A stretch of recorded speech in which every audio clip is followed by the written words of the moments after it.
અમદાવાદથી સમાચાર અસામાજિક તત્વો સામે કાર્યવાહી કરાઈ। આરોપી પંકજ ભાવસારનું ગેરકાયદે બાંધકામ તોડી પડાયું। વસ્ત્રાલ વિસ્તારમાં તેણે આતંક મચાવ્યો હતો। રામોલમાં બનાવેલું ગેરકાયદે બાંધકામ તોડાયું। વસ્ત્રાલમાં આતંક મચાવ્યા બાદ આરોપી ફરાર થયો છે।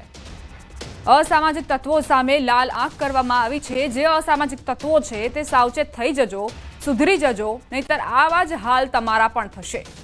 જે પણ ગેરકાયદે દબાણ તમે ખડક્યું હશે તેના ઉપર બુલડોઝર ફરી વળશે તે વાત નક્કી છે। રામોલમાં બનાવેલું ગેરકાયદે મકાન તોડી પાડવામાં આવ્યું। જે પંકજ ભાવસારનું હતું એ આરોપી જેણે વિસ્તારમાં આતંક મચાવ્યો હતો, લોકોને પરેશાન કર્યા હતા, તેના ઘર ઉપર હવે બુલડોઝર ફરી વળ્યું છે। વસ્ત્રાલમાં આતંક મચાવ્યા બાદ આરોપી ફરાર થયો છે, પરંતુ જે તેણે ગેરકાયદે દબાણ ખડકાવ્યું હતું તેની સામે લાલ આંખ કરાઈ છે। આ પહેલા પણ ચંડોળા તળાવ પર જે ગેરકાયદે દબાણો કરવામાં આવ્યા હતા તેને દૂર કરવામાં પણ પોલીસ અને પ્રશાસને સાથે મળીને કામ કર્યું અને હવે આખા અમદાવાદમાં આ જ પ્રકારની નીતિ પ્રશાસન અને પોલીસ અપનાવવા જઈ રહી છે। જે પણ અસામાજિક તત્વો હશે તેમને સબક શીખવવા માટે પોલીસ આ જ પ્રકારની કાર્યવાહી કરશે। પ્રશાસન આ જ રીતે કામગીરી ચાલુ જ રાખશે। વસ્ત્રાલમાં આતંક મચાવ્યો હતો પંકજ ભાવસારે અને તેણે આસપાસના જે વિસ્તારના નાગરિકો હતા તેમને પરેશાન કરવામાં કોઈ જ કસર નહોતી છોડી। તેને પાઠ ભણાવવું જરૂરી હતું અને એટલે જ જે ગેરકાયદે બાંધકામ તેણે ખડકી દીધા હતા તેની ઉપર હવે પ્રશાસને લાલ આંખ કરી છે। બાંધકામ તોડી પાડવામાં આવ્યું છે। વસ્ત્રાલ વિસ્તારમાં તેનો આતંક છે તે ખૂબ જ કુખ્યાત છાપ ધરાવે છે। રામોલમાં તેણે આ મકાન બનાવ્યું હતું અને તેની સામે પ્રશાસને કાર્યવાહી કરી છે। સંવાદદાતા ઋત્વિજ લાઈવ જોડાઈ ગયા છે, તેમની પાસેથી જાણકારી લઈએ।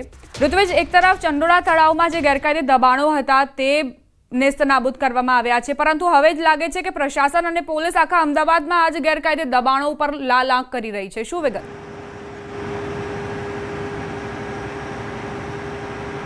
દીપા, છેલ્લા કેટલાય સમયની વાત કરીએ તો જે પણ અસામાજિક તત્વો છે તેઓના જે ગેરકાયદેસર બાંધકામો છે તે તોડી પાડવાની કામગીરી છે તે પોલીસ દ્વારા શરૂ કરી દેવામાં આવી છે।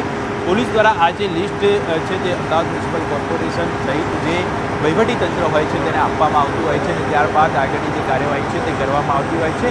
આપ જે દ્રશ્ય જોઈ રહ્યા છો તે અમદાવાદના વસ્ત્રાલ વિસ્તારના છે કે જે હોળીની રાત્રે વસ્ત્રાલ વિસ્તારની અંદર કેટલાક અસામાજિક તત્વોએ આતંક મચાવ્યો હતો અને જેમાંથી એક આરોપીનું જે નામ બહાર આવ્યું હતું પંકજ ભાવસાર કરીને જે વોન્ટેડ આરોપી છે ફરાર છે અને આ પંકજના જે મકાનમાં બાંધકામ હતું તે ગેરકાયદેસર હોવાનું જાણવા મળ્યું હતું અને જે ગેરકાયદેસર બાંધકામ છે તે અમદાવાદ મ્યુનિસિપલ કોર્પોરેશન દ્વારા તોડવાની કામગીરી હાલ હાથ ધરવામાં આવી રહી છે। આ દ્રશ્યની અંદર જોઈ શકો છો જે પણ ગેરકાયદેસર બાંધકામ હતું તે તોડી પાડવામાં આવી રહ્યું છે। સાથે બનાવના બની તકેદારીના ભાગરૂપે અહીં મોટી સંખ્યામાં પોલીસ કાફલો પણ તૈનાત કરી દેવામાં આવ્યો છે। એટલે સમગ્ર ગુજરાતની વાત કરીએ તો સમગ્ર ગુજરાતમાં આ પ્રકારની કામગીરી કરવામાં આવી રહી છે કે જે પણ અસામાજિક તત્વો હોય તે તમામ અસામાજિક તત્વોના જે પણ ગેરકાયદેસર બાંધકામો હોય અથવા તો અન્ય કોઈ જગ્યાએ તેમણે કોઈ પણ જગ્યાએ કબજો મેળવ્યો હોય ગેરકાયદેસર રીતે તો આ તમામ જે દૂર કરવાની કામગીરી છે તે હવે પોલીસ અને વહીવટીતંત્ર દ્વારા કરવામાં આવી રહી છે। આસપાસના લોકોનું શું કહેવું છે? તેમને શું આ જે પંકજ નામનો વ્યક્તિ છે તે હેરાન પરેશાન કરતો હતો, તેમની કેવા પ્રકારની પ્રતિક્રિયાઓ?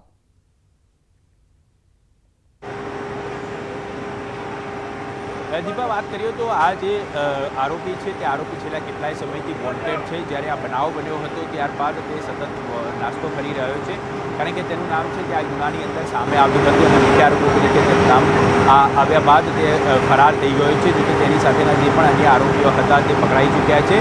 આ જે પંકજ છે તે આ વિસ્તારમાં રહેતું હોવાનું જાણવા મળી રહ્યું હતું, પરંતુ છેલ્લા જ્યાંથી આ બનાવ બન્યો ત્યારથી ફરાર છે।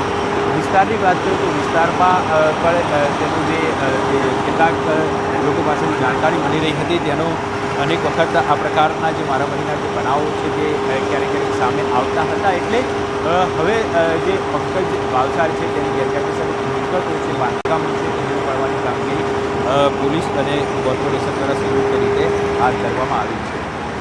આભાર।